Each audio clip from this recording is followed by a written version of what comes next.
Good afternoon friends. आज हूँ विश्व पखाल दिवस। ये अवसर में मैडम आमर पखाल बनई लेंबू शाग भजा कोशला शाग बड़ी चूरा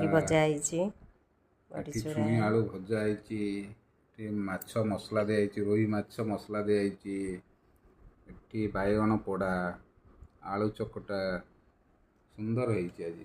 तेणु आम बर्तमान टेस्ट करवा कौन मैडम तो करती भल भल आज भी बढ़िया खाओ।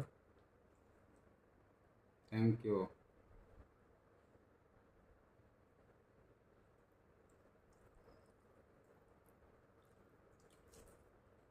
हेलो सांग माने, आज पखाल दिवस रे समस्त को अभिनंदन।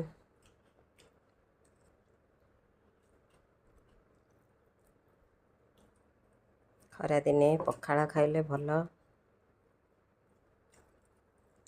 से ओडियांकर आमर एटा परंपरा रही आसी। आपण माने भी खातु। रहूची, बाय बाय।